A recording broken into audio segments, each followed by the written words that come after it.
सर्वांना जय भीम, जय जिजाऊ, जय शिवराय. गेल्या भागात आपण बाबासाहेबांच्या लहानपणातील संघर्षाबद्दल जाणून घेतलं. आज आपण अशा एका अध्ययनाला सुरुवात करणार आहोत जो जगातील प्रत्येक विद्यार्थ्याने वाचायला हवा. प्रकरण 3, विद्यासाठी खडतर तपश्चर्या. हे प्रकरण आपल्याला सांगतं की जेव्हा तुमच्याकडे पैसे नसतात, सोयी नसतात, तेव्हा फक्त आणि फक्त तुमची विद्येची भूक तुम्हाला जगाच्या शिखरावर कशी पोहोचू शकते. वडिलांच्या मृत्यूमुळे भीमराव आंबेडकरांचा होता नव्हता तो आधार तुटला. पैशाचे पाठबळ नाही, आप्तांचा आधार नाही, अशी परिस्थिती. बडोद्यात नोकरीवर रुजू होण्यासारखी त्यांची मनस्थिती नव्हती.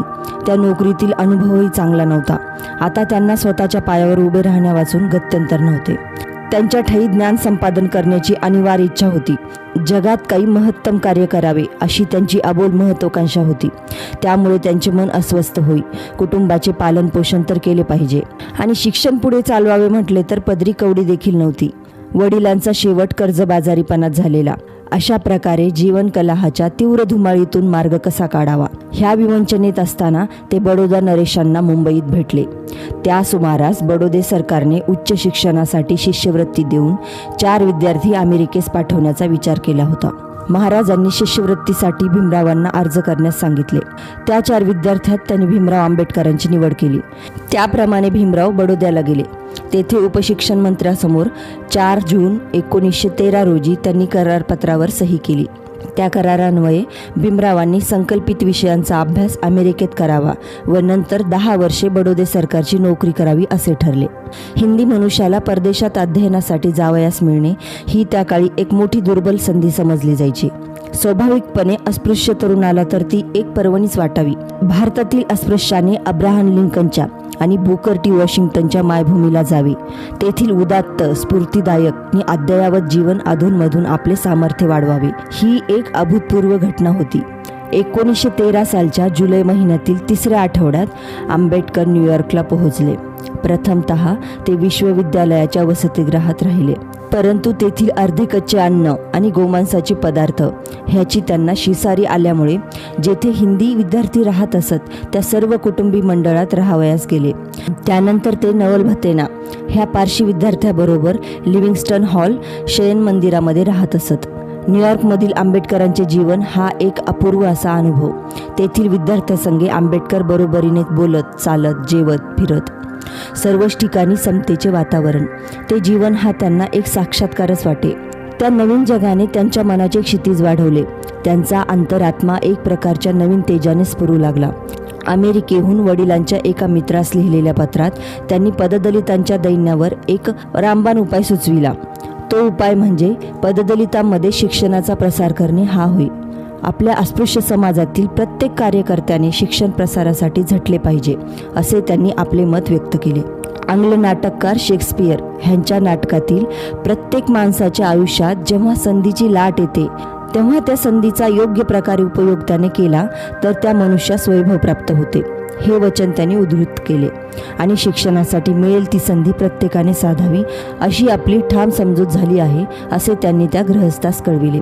त्याच पत्रात आंबेडकर पुढे म्हणतात की आईबाप मुलास जन्म देतात, कर्म देत नाहीत. असे म्हणणे ठीक आहे.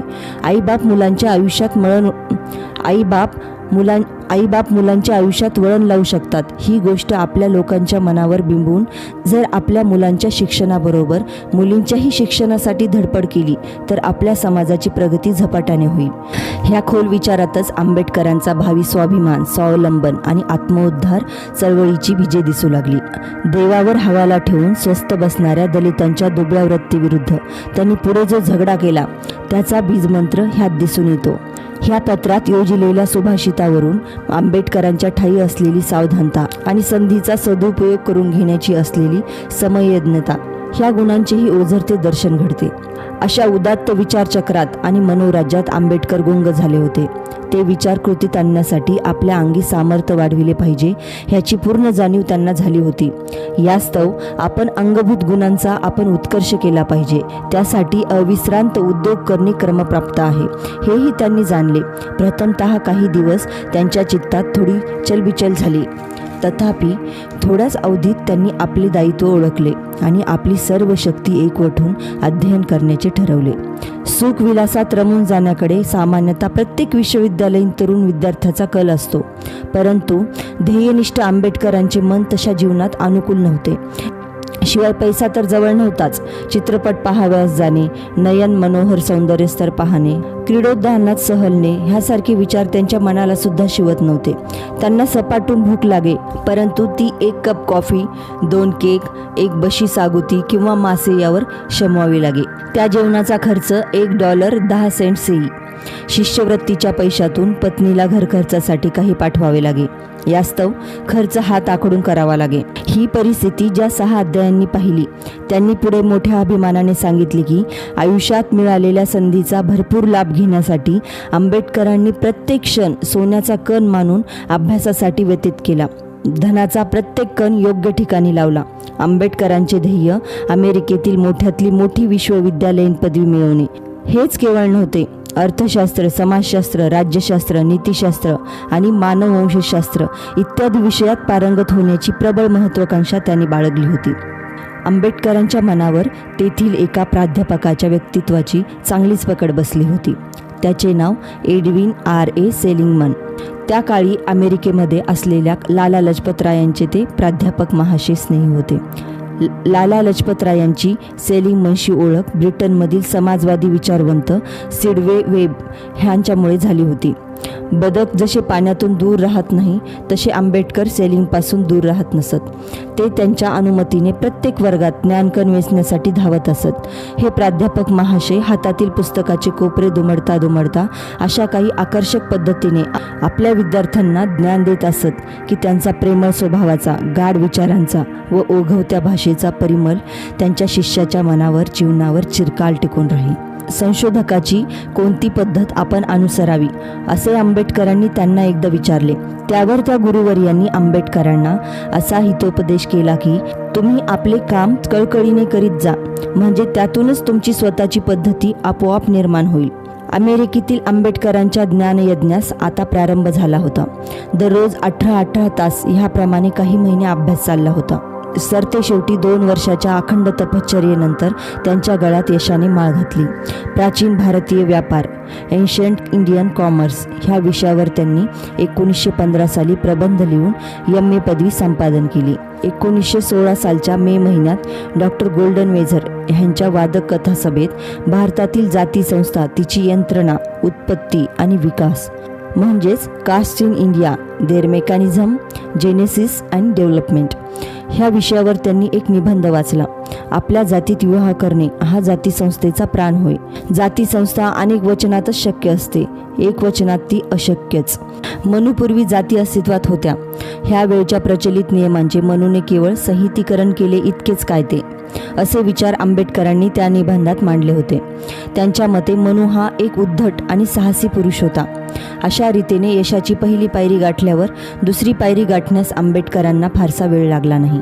भारताच्या राष्ट्रीय नफ्याचा वाटा, एक ऐतिहासिक पृथक्करणात्मक परिशीलन म्हणजेच national dividend of India, a historic and analytical study नामक प्रबंधासंबंधी त्यांचा अभ्यास आणि विचारविनिमय उपरोक्त प्रबंधाच्या सोबतच चालला होता. पुष्कळ दिवसांच्या परिश्रमानंतर तो प्रबंध त्यांनी पूर्ण केला. 1916 जूनमध्ये तो कोलंबिया विश्वविद्यालयाने स्वीकारला. शैक्षणिक क्षेत्रातील हे त्यांचे यश एवढे घवघवीत होते की त्यावेळी कोलंबिया विश्वविद्यालयातील विद्यार्थ्यांनी मेजवानी देऊन त्यांचे हार्दिक अभिनंदन केले. त्यांनी लिंकनचा निर्धार आणि जीवोत्तेदेश आणि बुकर टी वॉशिंग्टनचा उद्योगशीलता अंगी असलेल्या आंबेडकरांचे अभिनंदन करावे, हा एक मोठाच योग म्हणायचा. पुढे 8 वर्षांनी लंडनमधील PS किंग अँड सन्स ह्या प्रकाशन संस्थेत हा प्रबंध विस्तृत स्वरूपात ब्रिटिश भारतातील प्रांतिक वैदिक उत्क्रांती म्हणजेच the evolution and provincial finance in British India या नावाने प्रसिद्ध केला. आंबेडकरांनी ह्या ग्रंथाच्या छापील प्रती नियमाप्रमाणे कोलंबिया विश्वविद्यालयाला सादर करताच त्या विश्वविद्यालयाने रीतसर त्यांना डॉक्टर ऑफ फिलॉसॉफी ही अत्युच्च पदवी दिली. उपरोक्त प्रबंध आंबेडकरांनी श्रीमंत सयाजीराव गायकवाड ह्यांना त्याज्य विषयाच्या आपल्या कृतज्ञतेचे द्योतक म्हणून अर्पण केला. आंबेडकरांना अर्थशास्त्राचा पहिला पाठ देणारे गुरुवर्य सेलिंगमन यांनी त्या ग्रंथाला प्रस्तावना लिहिली आहे. आंबेडकरांनी हाताळलेला प्रश्न हा जगातील विचारवंतांच्या चर्चेतील एक महत्त्वाचा विषय आहे, असे सांगून सेलिंगमन प्रस्तावनेत म्हणतात. या विषयाचा इतका सखोल आणि सांगोपांग अभ्यास अन्य कोणी केल्याची आपणास माहीत नाही. ह्यावरून या ग्रंथाचे महत्त्व आणि मौलिकता लक्षात येते. भारतीय प्रांतिक आणि केंद्रीय विधिमंडळातील सदस्यांच्या दृष्टीने हा ग्रंथ अतिशय उपयुक्त ठरला. भारतीय चलनविषयक मंडळासमोर आंबेडकरांचा साक्ष देण्यास बोलवण्यात आले होते. त्यावेळी कमिशनच्या सदस्यांच्या हाती आपला ग्रंथ पाहून आंबेडकरांना मोठी धन्यता वाटली असेल, यात संदेह नाही.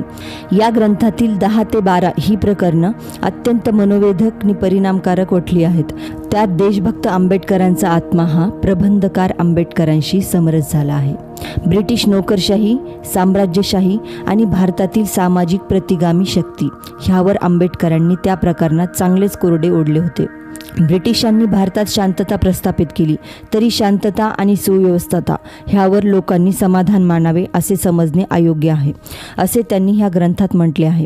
आपल्या मायभूमीतील उद्योगधंदे आणि तेथील धनपती यांच्या हिताच्या दृष्टीने ब्रिटिश राज्यकर्ते आपले धोरण ठरवीत आणि राज्यकारभार चालवित असत. प्रत्येक देशात सामाजिक अन्यायाखाली भरडला जात असलेला दलित समाज असायचाच, परंतु तसे असले तरी राजकीय अधिकार कुठल्याही देशाला त्यामुळे नाकारता येत नाहीत, असे निर्भीड आणि खणखणीत विचार त्या ग्रंथात आंबेडकरांनी स्पष्टपणे मांडले आहेत. ग्रंथ विकत घेण्याची आंबेडकरांची भूक न क्षमता ती वाढतच होती. वेळ मिळेल तेव्हा ते जुन्या ग्रंथांच्या दुकानातून भटकत असत. पोट बांधून ग्रंथ विकत घेण्याच्या वेडामुळे सुमारे 2000 जुन्या ग्रंथांचा त्यांच्याजवळ संग्रह झाला. ते ज्ञानभंडार भारतात नेण्यासाठी त्यांनी आपल्या एका मित्राच्या स्वाधीन केले. भारतात येईपर्यंत त्यातील बरेच ग्रंथ गहाळ होऊन उरले सुरले त्यांच्या हाती लागले. ते दिवस पहिल्या महायुद्धाचे होते. जर्मनीची अद्याप सरशी होती. युरोपच्या रणांगणावर उडालेली धूळधाण, स्वराज्य संपादनार्थ चाललेल्या भारतीय चळवळीने दिलेले धक्के आणि भारतीय क्रांतिकारकांच्या उठाठेव बसलेले धसके ह्यामुळे ब्रिटिश सरकारच्या नाकी नऊ आले होते. सर्व ठिकाणी गुप्त पोलिसांची टेहळणी चाले. युद्धकाळात परदेशातही भारतीय क्रांतिकारकांच्या हालचाली. त्यावेळी अमेरिकेत असलेले लाला लजपतराय यांनी विद्यार्थी आंबेडकरांना राजकारणात ओढण्याचा प्रयत्न केला. आंबेडकरांनी तो मोह विवेकाने टाळला. त्यांनी निश्चयपूर्वक पण नम्रपणे लालाजींना सांगितले, इतर सर्व गोष्टींचा विचार बाजूस ठेवला तरी बडोदा नरेशांनी मला अपरिमित सहाय्य केलं आहे. त्यांना दिलेलं वचन न मोडता आपला अभ्यास पुरा करणं हे माझं पहिलं कर्तव्य आहे. अमेरिकेतील वास्तव्यात आंबेडकरांच्या मनावर 2 घटनांचा विशेष परिणाम झाला असावा. पहिली घटना म्हणजे अमेरिकन राज्यघटनेतील गुलामगिरी नष्ट करणारी 14वी दुरुस्ती आणि दुसरी घटना म्हणजे अमेरिकेतील निग्रो लोकांचा उद्धारकर्ता बुकर टी वॉशिंग्टन यांचा मृत्यू. अमेरिकेतील आपला विद्याभ्यास पूर्ण होताच आंबेडकरांनी 1916च्या जुलै महिन्यात अमेरिका सोडली. लंडनमध्ये कायद्याचा आणि अर्थशास्त्राचा अभ्यास करण्याची बडोदे नरेशाकडून त्यांनी संमती मिळवली होती. लंडनला पोहोचता क्षणी ब्रिटिश गुप्त आरक्षणांनी बुटापासून टोपीपर्यंत आंबेडकरांच्या सर्व वस्तू चाचपून पाहिल्या. अमेरिकेतील भारतीय क्रांतिकारकांच्या सहवासात राहून ते लंडनला आले ही गोष्ट ब्रिटिश गुप्त आरक्षकांच्या दृष्टीने काही कमी महत्त्वाची नव्हती. आंबेडकरांनी कायद्याचा अभ्यास करण्यासाठी ग्रेज इनमध्ये ऑक्टोबरात नाव दाखल केलं. त्याचवेळी लंडन स्कूल ऑफ इकॉनॉमिक्स आणि पॉलिटिकल सायन्स ह्या संस्थेतही अर्थशास्त्राचा अभ्यासाकरिता त्यांनी प्रवेश मिळविला. अर्थशास्त्र विषयातील त्यांची प्रगती पाहून तेथील प्राध्यापकांनी त्यांना एका परीक्षेस न बसण्याची सवलत दिली आणि DSCच्या परीक्षेची सिद्धता करण्यास त्यांना अनुज्ञा दिली. त्यांनी अभ्यासाला आरंभ केला न केला तोच त्यांच्यावर दुर्दैवाची दृष्टी फिरली. मध्यंतरी बडोद्याच्या दिवाणपदी सर मनुभाई मेहता यांची नेमणूक झाली. ते 10 फेब्रुवारी 1927 पर्यंत त्याच पदावर होते. शिष्यवृत्तीचा ठरलेला काळ संपला आहे, तेव्हा तुम्ही आता भारतात निघून या, असे आंबेडकरांना बडोद्याच्या ह्या नवीन दिवाणाकडून कळविण्यात आले. ते आज्ञापत्र वाचून डॉक्टर बाबासाहेब आंबेडकरांना मोठा धक्का बसला. तथापि काही झाले तरी अभ्यासासाठी लंडनला परत यायचेच असा मनाशी निर्धार करून त्यांनी 1917च्या ऑक्टोबरपासून 4 वर्षाच्या आत पुन्हा अभ्यास सुरू करण्याची अनुमती लंडन विश्वविद्यालयाकडून मिळवली. लागलीच ते परत भारतात येण्यास निघाले. मार्सेलिसला ते कैसरिये हिंद आगबेटीत बसले. त्यावेळी जर्मनीच्या बॉम्बगोळ्यांनी आणि पाणबुड्यांच्या विध्वंसक शक्तीने सर्वत्र हाहाकार उडविल्याने समुद्र प्रवास अत्यंत धोक्याचा झाला होता.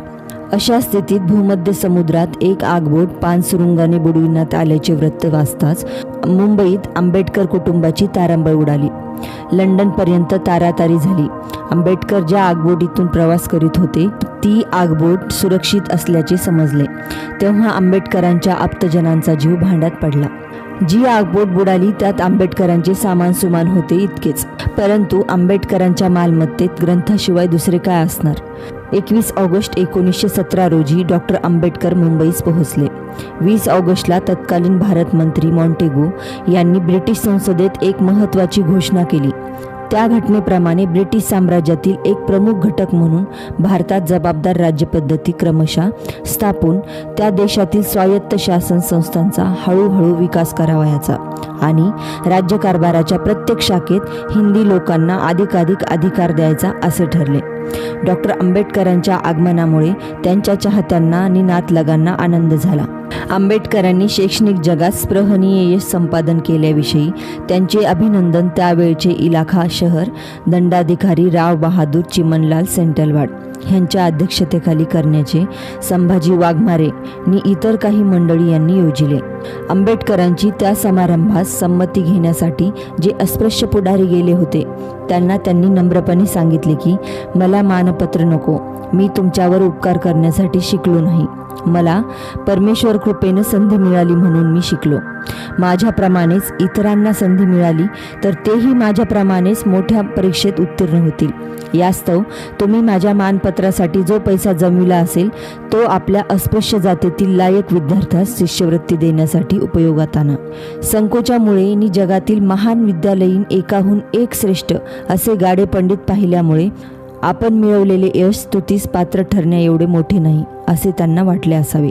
म्हणून डॉक्टर आंबेडकर खरोखरच समारंभास उपस्थित राहिले नाहीत. तथापि सभा संपल्यावर त्यांच्या बिराडी जाऊन काही कार्यकर्त्यांनी गुणगौरव केलाच. बडोदे सरकारशी झालेल्या कराराप्रमाणे बडोद्याला नोकरीसाठी जाण्याचे डॉक्टर आंबेडकरांनी ठरवले, पण बडोद्याचे तिकीट काढणे इतकेही त्यांच्यापाशी पैसे नव्हते. दुःखात सुख म्हणावे त्याप्रमाणे त्यांच्या समुदास तृपेंतू झालेल्या सामानाची भरपाई म्हणून थॉमस कुक कंपनीने आंबेडकरांना थोडे पैसे दिले. ते पैसे त्यावेळी त्यांच्या उपयोगी पडले.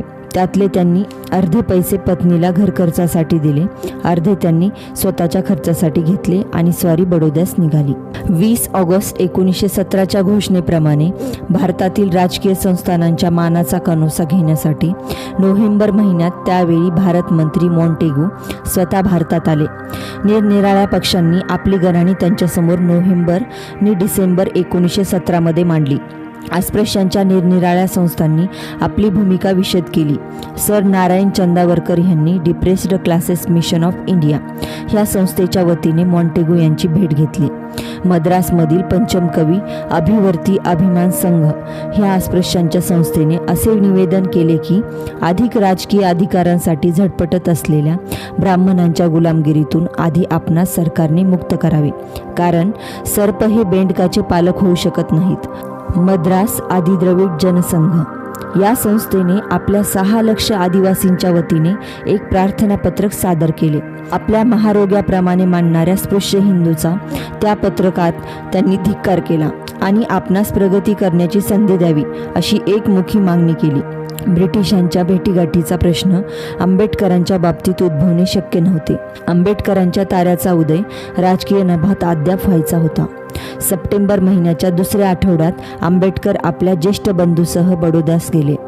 आंबेडकरांच्या स्थानकावर भेटून त्यांची सर्व व्यवस्था करावी अशी आज्ञा महाराज श्री सयाजीराव गायकवाड यांनी केली होती. पण अस्पृश्यांच्या स्वागतास जावे कोणी? ह्यास्तव आपल्या राहण्या जेवण्याची सोय आंबेडकरांना स्वतःच करावी लागली. एक महार तरुण बडोद्याच्या सचिवालयात नोकरीस राहणार आहे अशी दाट वार्ता अगोदरच बडोदा शहरात पसरली होती. कुठल्याही हिंदू खानावळीमध्ये व वसतिगृहामध्ये आंबेडकरांना थारा मिळेना. शेवटी त्यांना एका पारशी वसतिगृहामध्ये जागा मिळाली. तेथे आपले नाव बदलून ते छुपेपणाने राहू लागले. महाराजांच्या मनात आंबेडकरांना अर्थमंत्री नेमायचे होते, परंतु निरनिराळ्या खात्यातील कामाचा त्यांना अनुभव नसल्यामुळे महाराजांचे लष्करी कार्यवाह म्हणून त्यांची नेमणूक झाली. आंबेडकर जन्माने अस्पृश्य असल्यामुळे सचिवालयामध्ये त्यांच्या अधिकाऱ्यांनी व हाताखालील शिपायांनी त्यांना तेथे शांततेने काम करणे अशक्य करून टाकले. नोकर वर्गापैकी कोणीही त्यांच्याशी सहकार्य करीना. कागद आणि फायली ते आंबेडकरांच्या पुढे दुरूनच फेकीत. आंबेडकर जायला निघाले तर ते चटई गुंडाळून घेत. त्यांना कार्यालयात कारकुनांच्या पाण्याच्या साठ्यापैकी पाणीसुद्धा प्यायला मिळत नसे. ह्या अमानुषनी असह्य परिस्थितीमुळे आंबेडकर सार्वजनिक वाचनालयात जाऊन वाचित बसत. त्यांचे वरिष्ठ अधिकारीही काम नसेल तेव्हा त्यांना सार्वजनिक वाचनालयात जाऊन बसण्यास संमती देत. ही अपमानकारक परिस्थिती जणू कमीच झाली म्हणून की काय, लवकरच त्यांच्यावर मोठा भयंकर प्रसंग गुदरून प्राणसंकटही ओढवले. ते ज्या पारशी वसतिगृहात राहत होते तेथे एक दिवस संतापाने बेहोश होऊन एक पारशाची झुंड हातात काट्या घेऊन आली. त्या खवळलेल्या झुंडीलाही एकाने तुम्ही कोण असे विचारताच आंबेडकरांनी उत्तर दिले, मी हिंदू आहे. त्यावर ते म्हणाले, तू कोण आहेस ते आम्ही जाणतो. तू आमच्या समाजाचे वसतिगृह बाटवले आहेस. तू येथून ह्या क्षणाला चालता हो. आंबेडकरांनी आपले सर्व धैर्य एकवटून त्यांना सांगितले, मी 8 तासानंतर येथून मुक्काम हलविल. ते दिवस प्लेगचे होते. महाराज म्हैसूरला जाण्याच्या गडबडीत असावे. त्यांनी ह्या बाबतीत दिवाणांना भेटण्याविषयी आंबेडकरांना सांगितले. दिवाणांनी ह्या बाबतीत मन घातले नाही.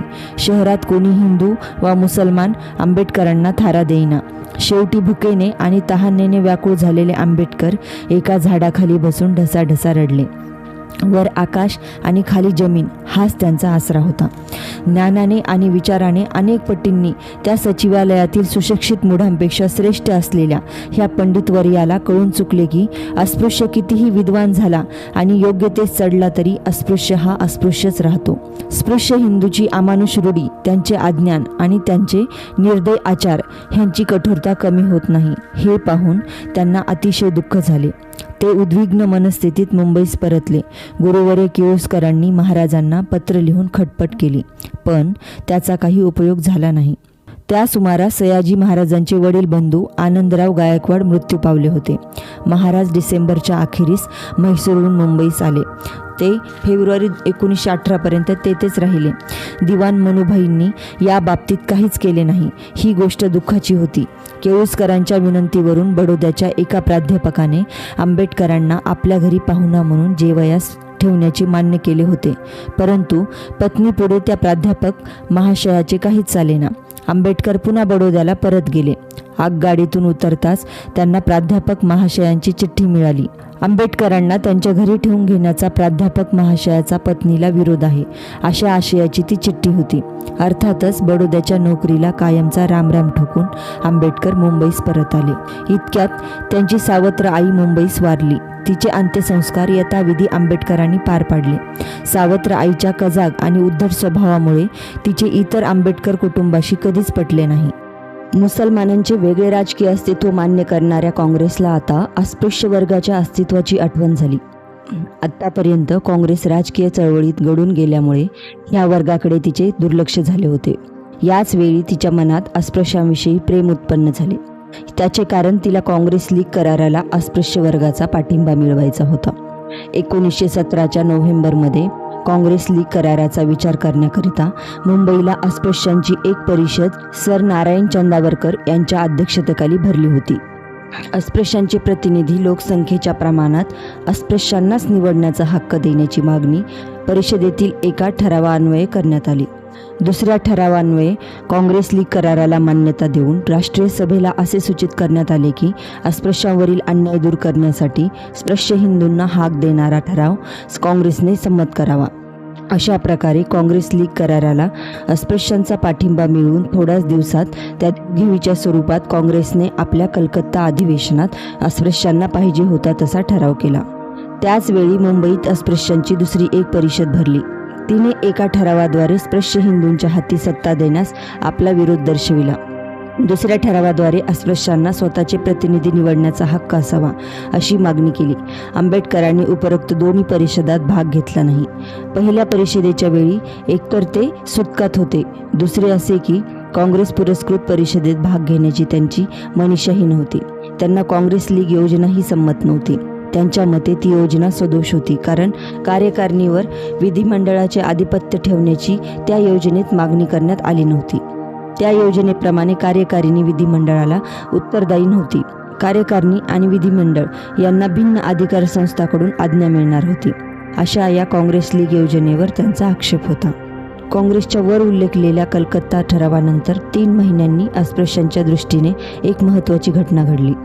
ती म्हणजे 19 मार्च 1918 रोजी मुंबईत अखिल भारतीय अस्पृश्य निवारण परिषद भरवण्यात आली ही होय. ह्या सभेचे अध्यक्ष बडोद्याचे नरेश श्री सयाजीराव गायकवाड या थोर व्यक्तीला देण्यात आले होते. त्या परिषदेला विठ्ठलभाई पटेल, बॅरिस्टर मुकुंदराव जयकर, बाबू बिपिनचंद्र पाल यासारखे नामांकित नेते उपस्थित होते. कोल्हापूरचे डॉक्टर कुर्तकोटी, द्वारकेचे शंकराचार्य, रवींद्रनाथ टागोर आणि महात्मा गांधी यांचे संदेश या परिषदेला आले होते. स्वागत समितीचे अध्यक्ष सर नारायणराव चंदावरकर म्हणाले, ही परिषद आम्ही आमच्या देशबांधवाच्या सतसत विवेक बुद्धीला आवाहन करण्यासाठी, त्यांची विचारशक्ती आणि हृदय जागे करण्यासाठी बोलविली आहे.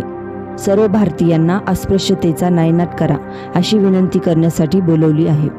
परिषदेचे अध्यक्ष बडोदा नरेश म्हणाले की सामाजिक नवजीवनाच्या हल्ल्यापुढे व शास्त्रीय ज्ञानासमोर अज्ञानमूलक गैरसमजुती व जात्याभिमान यांचा चिरकाल टिकाव लागणे शक्य नाही. अस्पृश्यता मनुष्यनिर्मित आहे, देवनिर्मित नव्हे. अस्पृश्यांच्या संभाव्य धर्मांतरामुळे ओढवणाऱ्या धोक्याचा निर्देश करून ते पुढे म्हणाले, आम्ही आमच्या धर्मात व्यावहारिक सुधारणा घडवून आणून अस्पृश्योद्धाराचा प्रश्न सोडविला पाहिजे. लोकमान्य टिळक, दादासाहेब खापर्डे आणि ठक्कर बाप्पा हे परिषदेच्या दुसऱ्या दिवशी उपस्थित होते. त्यावेळी एका ठरावावर भाषण करताना लोकमान्य म्हणाले, अस्पृश्य वर्गाचा प्रश्न हा राजकीय किंवा सामाजिक दृष्ट्या लवकरच निकालात काढला पाहिजे व तो काढण्यासारखा आहे.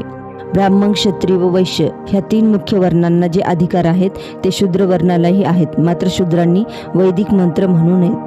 प्रत्यक्ष देव जर अस्पृश्यता पाळू लागला तर मी त्याला देव म्हणून ओळखणार नाही. पूर्वी ब्राह्मण लोकांनी ही रूढी निर्माण केली, हे मी नाकारीत नाही. परिषदेच्या शेवटी सर्व पुढाकाऱ्यांच्या सहीने एक जाहीरनामा काढण्यात आला. त्या जाहीरनाम्यावर सही करणाऱ्या पुढाऱ्याने वैयक्तिक दैनंदिन आचरणात अस्पृश्यता पाळणार नाही अशी प्रतिज्ञा करावयाची होती.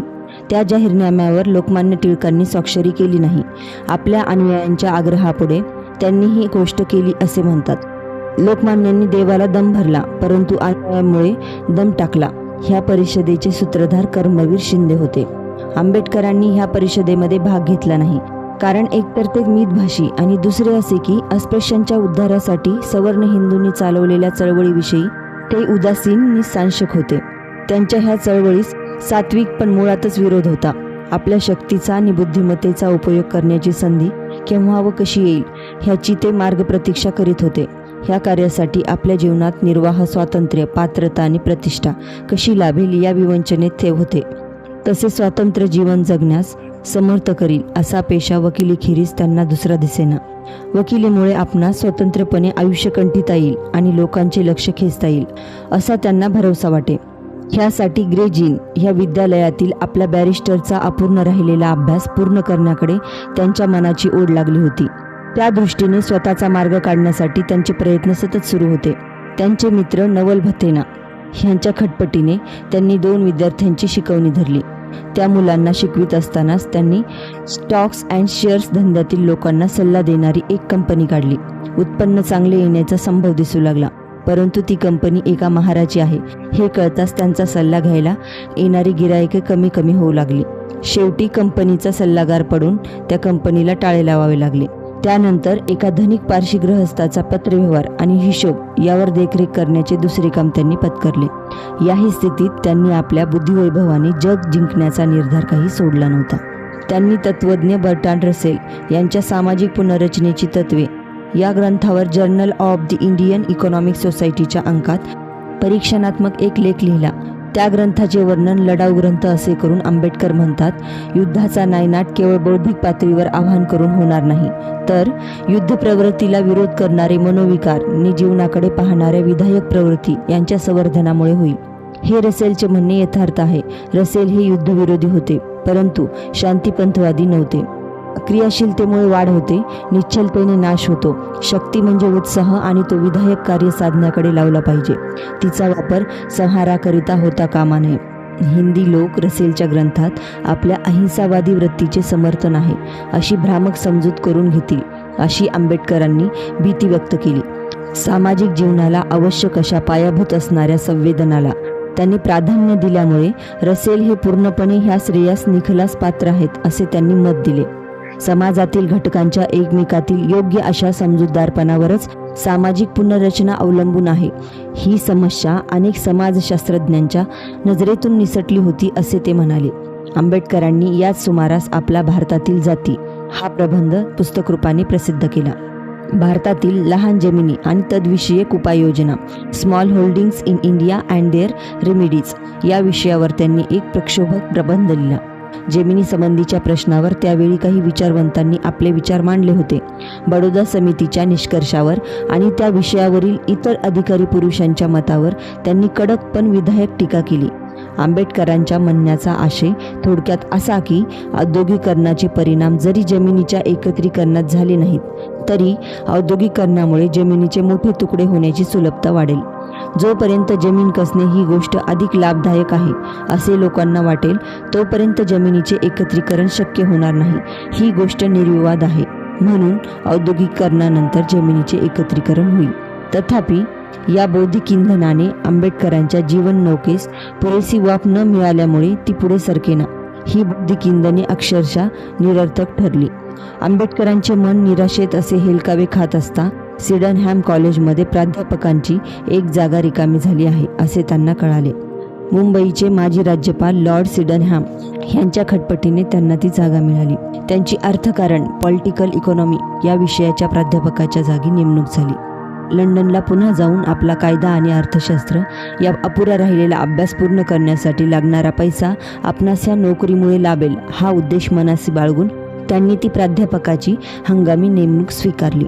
सिडनहॅम महाविद्यालयामधील विद्यार्थ्यांनी ह्या नवागत प्राध्यापकाकडे पहिल्याने फारसे लक्ष दिले नाही. हा महार प्राध्यापक आपणास काय शिकवणार असे त्या स्पृश्याने पुढारलेल्या समाजातील तरुणांना वाटे. व्यासंग ज्ञाननिष्ठा आणि विद्यादानाविषयी तळमळ असलेली अध्यापक व्यक्ती पुढे उभी राहिली म्हणजे काय घडू शकते ह्याचा अनुभव त्या विद्यार्थ्यांना कदाचित नसावा. आंबेडकरांचा गाढा अभ्यास, सिद्धांतांचे विस्तृत विवेचन करण्याची त्यांची हातोटी आणि त्यांची विचारप्रवर्तक शैली यांनी विद्यार्थ्यांच्या मनात चांगलीच पकड घेतली. आंबेडकरांच्या ज्ञानप्रभेने ते अगदी दिपून गेले. आधुनिक काळास अनुरूप असा सुंदर पोशाख परिधान केलेला त्या तरुण प्राध्यापकाच्या डोळ्यातील तेज, त्यांचे खोल विचार आणि तलस्पर्शी पांडित्य ह्यांचा लाभ आपल्यालाही व्हावा ह्या हेतूने इतर विद्यालयातील विद्यार्थी त्यांची संमती मिळवून त्यांच्या व्याख्यानास उपस्थित राहत असत. त्यावेळी प्राध्यापक आंबेडकरांनी आपल्या व्याख्यानासाठी टाचणांचा जो अवाढव्य संग्रह केला होता, त्यातून अर्थशास्त्रावर एक प्रचंड ग्रंथ निर्माण झाला असता. प्राध्यापक म्हणून आंबेडकरांना जरी यश मिळाले तरी त्यांची मानखंडना थांबली होती असे मुळीच नाही. प्राध्यापक वर्गासाठी ठेवलेल्या पाण्याच्या भांड्याला आंबेडकरांनी हात लावू नये अशी सावधगिरी तेथील गुजराती प्राध्यापकांनी घेतली होती. प्राध्यापकांचा व्यवसाय हे काही आंबेडकरांचे अंतिम उद्दिष्ट नव्हते, ते एक साधन होते. पदोपदी आणि ठायी ठायी होणाऱ्या मानखंडनेमुळे अस्पृश्यतेचा मूलभूत प्रश्न हाती घ्यावा अशी त्यांच्या मनाला टोचणी लागली होती. त्या उद्देशाने ते अस्पृश्य वर्गातील कार्यकर्त्यांच्या मनाची हळूहळू चाचपणी करू लागले. ज्यांना त्या प्रश्नाविषयी सहानुभूती वाटे अशा व्यक्तींचा दृष्टिकोन ते समजून घेण्याचा प्रयत्न करू लागले. मृतप्राय होऊन पडलेल्या अस्पृश्य समाजाच्या देहात आणि थोडी थोडी धुगधुगी असलेल्या काही कार्यकर्ते ह्यांच्या जीवनात चैतन्य ओतून त्यांना चांगले चालते बोलते करण्यास त्यांनी प्रारंभ केला. आणि त्याच हेतूने रोहिदास विद्यावर्धक समाजकर्वी क्रिकेटपटू बाळू बाबाजी पालवणकर तथा पी बाळू आणि त्यांचे बंधू ह्यांचा सत्कार समारंभ घडवून आणण्यास प्रोत्साहन दिले. त्या प्रसंगी पी बाळू यांना द्यायच्या मानपत्राचा मसुदा आंबेडकरांनी स्वतः तयार केला होता. ज्या भारतखंडाने आपल्या अन्याय्य जातीबंधनाने रोहिदास समाजाचे इतके नुकसान केले त्या भारतखंडाची लाज राखणारा वीर असे पी बाळूचे वर्णन करून आंबेडकर त्या मानपत्रात म्हणतात, अन्यायाने दडपून गेलेल्या या निकृष्ट समाजातून आपल्यासारखे वीर निपजतात व केवळ हिंदू या शाब्दिक सांध्याने जोडलेल्या हिंदू समाजाची निर्विकल्प मनाने सेवा करतात. हे आपल्या समाजाच्या अंगभूत तेजाची तसेच आपल्या सौजन्याची साक्ष देत आहेत. बेगुमान, अनुदार व अकृतज्ञ अशा वरिष्ठ हिंदू समाजाने रोहिदास समाजावरील बहिष्कार उठवला नाही आणि पी बाळू यांना कर्णधारही नेमले नाही. याविषयी आंबेडकरांनी त्या मानपत्रात खेद व्यक्त केला. हा समारंभ यशस्वी करण्यासाठी आंबेडकरांनी व्यक्तिशः खूप खटपट केली. बाळू बाबाजी पालवणकर तथा पी बाळू त्यांचे बंधू यांच्या क्रिकेट नैपुण्याबद्दल आंबेडकरांना विद्यार्थी दशेपासूनच अभिमान वाटत असे. या समारंभानंतर मुंबई नगरपालिकेत अस्पृश्य वर्गांसाठी आणखी एक जागा मिळविण्यात आंबेडकरांनी यश संपादिले. त्या जागी त्यांनी पी बाळू यांची नियुक्ती करून घेतली. चांभाराची निवड होताच महार समाजात खळबळ उडाली, असंतोष पसरला. परंतु आंबेडकरांनी महार पुढाऱ्यांची समजूत घातली. त्यावेळी पी बाळू आणि नारायणराव काजरोळकर ह्या दुईंकडे आंबेडकर भोजनासाठी गेले. इतका सलोखा आणि सख्य ह्या दोघांविषयी ह्यांच्यामध्ये बनले होते. ह्याच सुमारास महाराष्ट्रात अस्पृश्योद्धारासाठी कळकळीने झटणारे असे एक कर्तृत्ववान, धैर्यशाली आणि उदार हृदयी मराठी संस्थानिक पुढे आले होते. ते कोल्हापूरचे छत्रपती शाहू महाराज होत.